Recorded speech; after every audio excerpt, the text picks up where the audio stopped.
Okay, for those of you who watch my videos, you know I tend to concentrate on conflicts in the 18th and 19th century. More specifically, the American Revolution, the War of 1812, Napoleonics, and the American Civil War. But lately, in the last 6 months or so, I've become very interested in the campaigns of Marlborough, and I have very little literature on that. I've just purchased this new book here, His Life and Times by Winston Churchill, of course, his ancestor. So I'm reading that, and it's an 80-hour audio book, so I'll be taking on this one for a while. But in the wargaming community, there's precious little games on the subject. A lot of them are out of print. Now, in the last, 6 months or so, I've purchased this one, No Peace Without Spain, War of the Spanish Succession. And this happens to be the deluxe edition because it was a very successful title from Compass, and it's doing fairly well.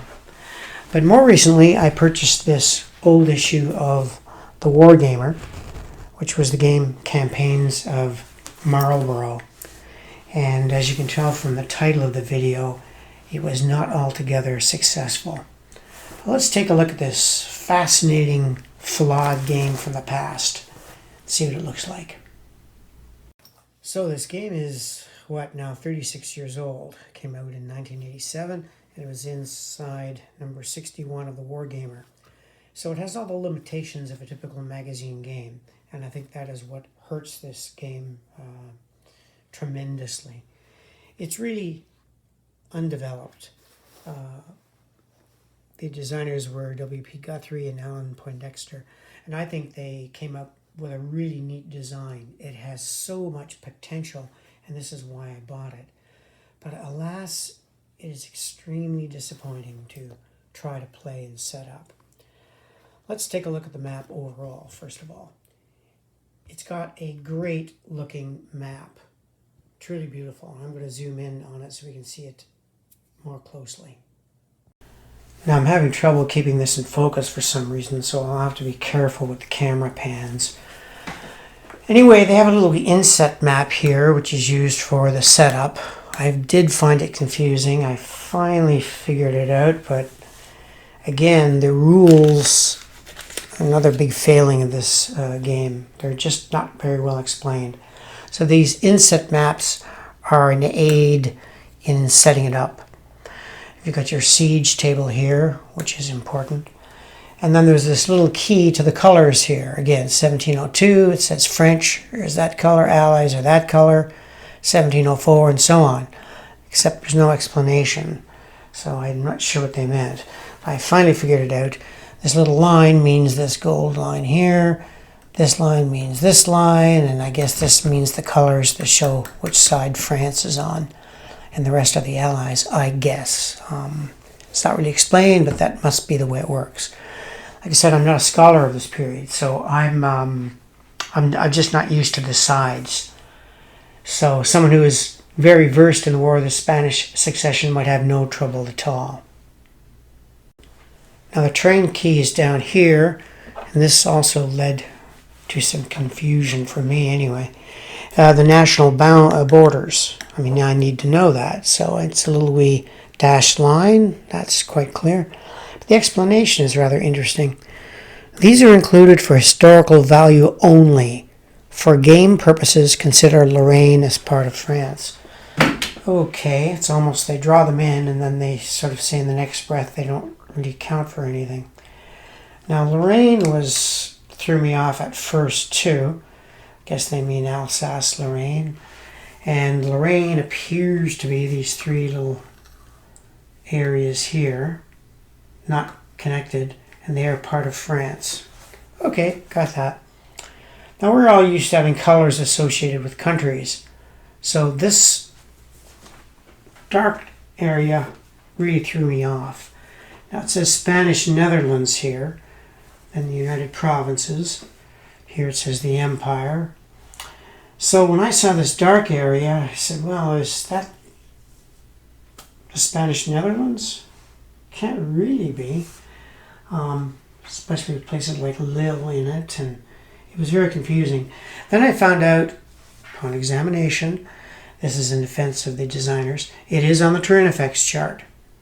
That dark area has nothing to do with the political boundaries. It's actually fertile land, and the lighter colors are good land, and then there's this average. All that counts for supply and stuff. So that was my observation, just wasn't close enough. And the game is full of little anomalies like this, things that are just really not explained and you have to figure out. Turn record is up there, fairly basic, sort of an upper and lower track. The scenario that I've set up is the one I'm interested in, Blenheim, which starts here on May 1st and ends on December 1st. Now, the neat thing about this game is the map is large, but there are very few counters on it at the same time. Now, for the Blenheim scenario, these are the French up here. That's Marlborough's army. And these are the Dutch. And down here, there's some more French units. And these are, I guess, Empire troops. And these are Bavarian, I believe. Yeah, Bavarian. Like I said, I'm not really clear on who's who in this game. But as you can see, there's very few counters. Now, having read a bit about the Blenheim campaign, I was curious to see how movement worked compared to history. Can the game mimic history? Well, as it turns out, it can. Now, from the history and the way the game works, as I said, the game begins here at the beginning of May. Now, I know that Marlborough and Blenheim were fought like in early July here. So you have 1, 2, 3, 4, 5, about 5 turns for Marlborough to get down to where the battle actually occurred, which is down here. I think Blenheim is marked. Yeah, right there, Blenheim.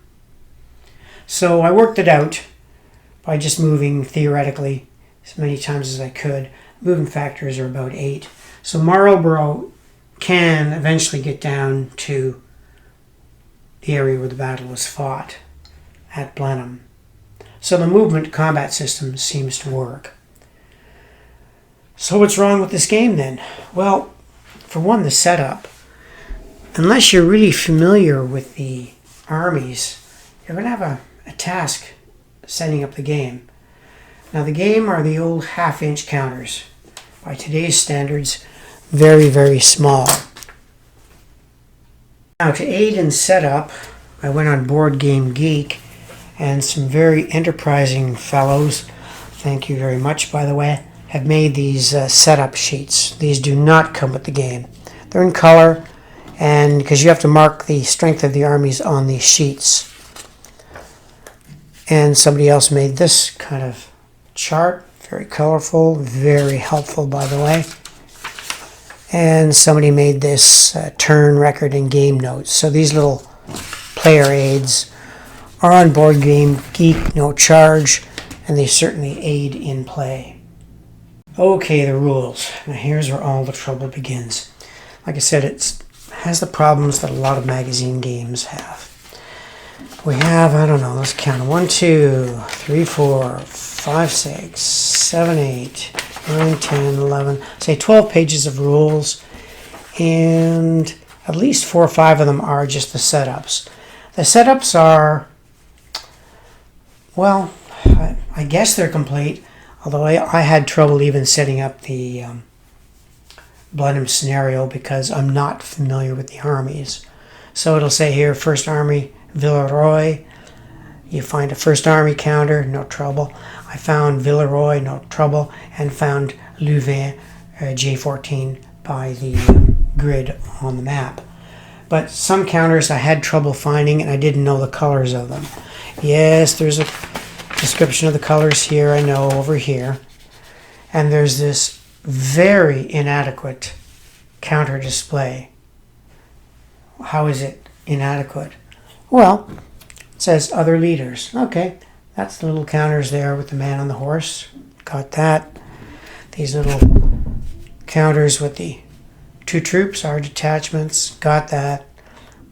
I knew what the counters were, but somewhere in the rules he forgot to tell you what the numbers mean on the counters. Here, for example, Luxembourg is 7 and a +1.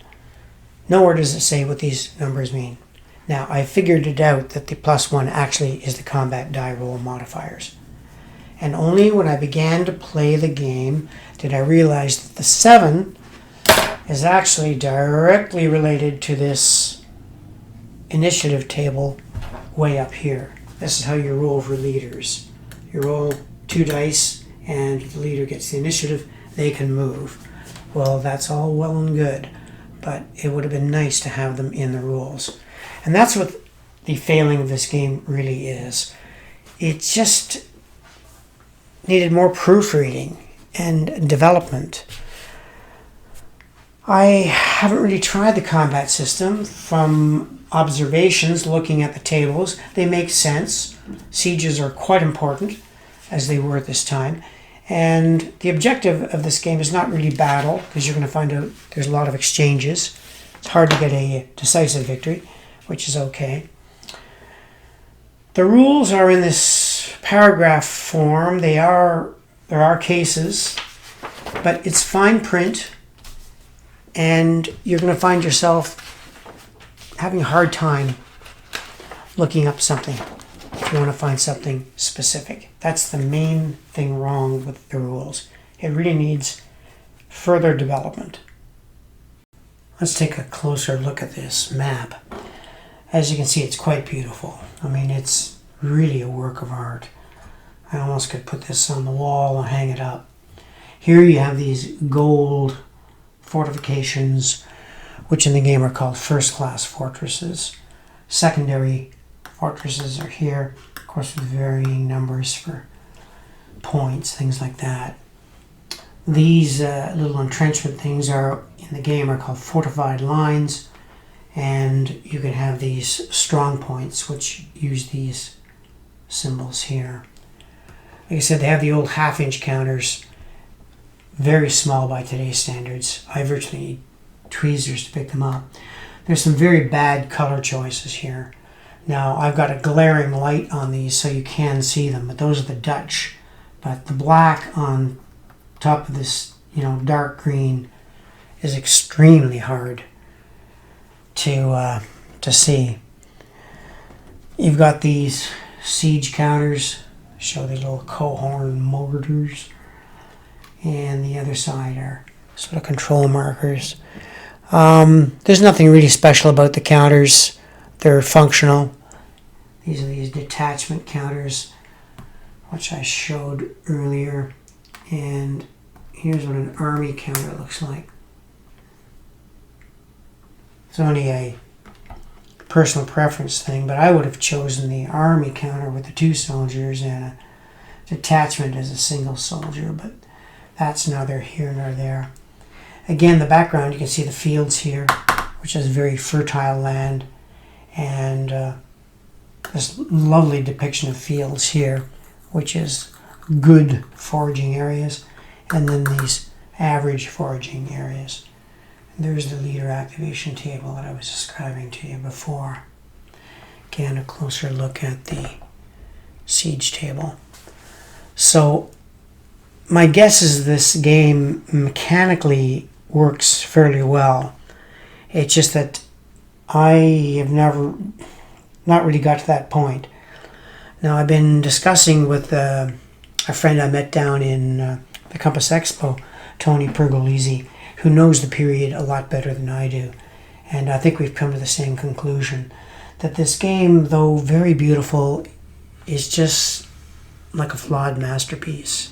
It's just incomplete. Someone who really knows the period, and maybe wouldn't mind redoing the setup or something, could really make this game shine. There's no support for the game now. I think the last messages I saw were dated, 2016 or something. So it's really a forgotten game in the hobby. So that's my summation of the campaigns of Marlborough. In baseball terms, it's certainly not a grand slam. It's not even a home run. Maybe it didn't even make it to first base. Maybe it's a bunt that didn't make it to first base. I don't know. I think I described it to Tony as the game is kind of stillborn. It's got great potential, but it's just not polished enough to be a completed game. And I think that's why it's been forgotten for so long. So I guess for me, the game of choice will have to be in the near future, No Peace Without Spain, which has proven itself since there's now 2 sequels. No Peace Without Honor and another one. So using the same game system. So in the near future, you should see me doing a video on that game. I've yet to play it. And I'll keep struggling with my biography of Marlborough. If anyone can recommend a Marlborough game, I'm certainly listening. But I've looked on Board Game Geek and I don't see very many. Precious few. So that's it for Campaigns of Marlborough. For those of you who have it and have figured it out, kudos to you. I just couldn't, I don't know, I just never really got to play it. It's a darn shame, because I think it's got such great potential. And I really like that map. Who knows, I might end up mounting it on the wall after all. So that's it for Campaigns of Marlborough. Sorry to disappoint, but that's just the way I feel about this game. Thank you for watching.